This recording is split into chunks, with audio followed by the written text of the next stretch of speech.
Okay, today I'm going to explain perhaps my biggest mistake when I've been learning how to use a DAW, not just on Ableton but on other systems as well. I say biggest mistake, it's by far my longest mistake. I probably made this mistake for about 2 to 3 years before I realised what I was doing wrong. And what it is to do with is basically effects, VST effects, that are specifically kind of time related. So what I mean by that is things like chorus, reverb, delays, where it's kind of affecting the timing of the signal, so to speak. So let me just show you what I mean here. I've just got a sample here. Let's just play that. Get down with the funky sound. Get down with the funky sound. Okay, get down with the funky sound.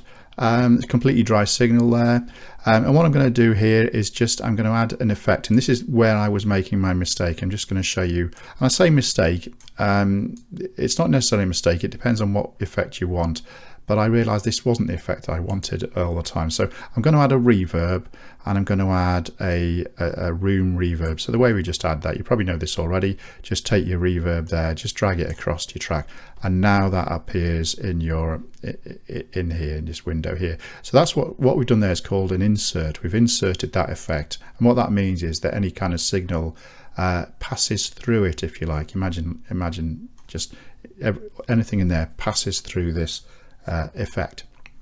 Okay, so let's just see it in action, or hear it in action. I'm just going to press play. Get down with the funky sound. Get down with the funky sound. Okay, get down with the funky sound. And as you can see here, we've got a dry wet parameter here. The default setting seems to be 56%. Let's just leave it at that. Well, actually, let me just show you how it works. So if I take it down to 0, get down with the funky sound. Okay, that's playing the completely dry signal. If I now take it up, let's repeat it. Get down with the funky sound. Take it up to 100%. Get down with the funky sound. Get down with the funky sound. Get down with the funky sound. There we go.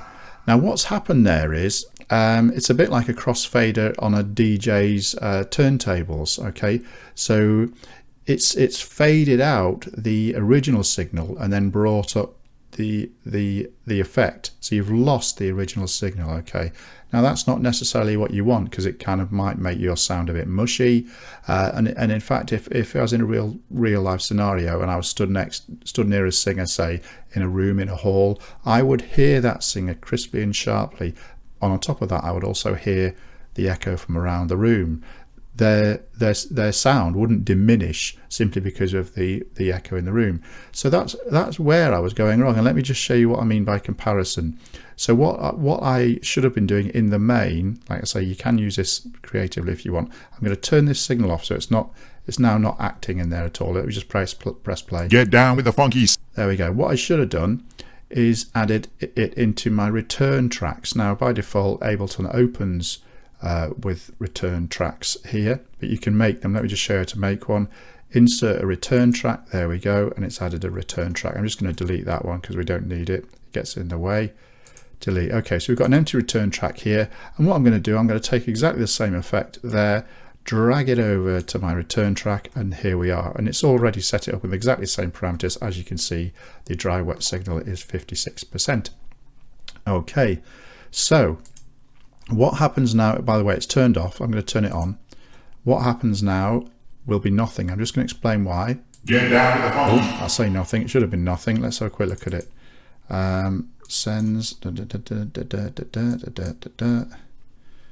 I see. We've still got original. That's me turning. I turned the original insert one on. So okay, that's the return effect now. Okay, right. So now we should have just the normal signal. Get down with the funky sound. There we go. So what it's doing now is it's sending this signal, it's playing this signal here, and it's also sending it over to this return track here. But as you can hear, there's no reverb. That's because we use this parameter here to determine how much of this signal is sent over to that return. So let me just show you what happens as I increase it. Get down with the funky sound. Get down with the funky sound. Get down with the funky sound. Get down with the funky sound. Get down with the funky sound. Get down with the funky sound. Get down with the funk. There's a huge difference there, and what that is you're still hearing the original audio in its original form. There's no loss in quality there. It's not taking anything away from it. What it's doing is now adding that reverb on top. Okay, and what that does, it just makes everything so much clearer in your mix. So that was my mistake for a very long time, until I realized what I was doing wrong. So hopefully now you've seen this, you won't make the same mistake as I did, or at least you'll stop doing it now. Thank you very much. Take care.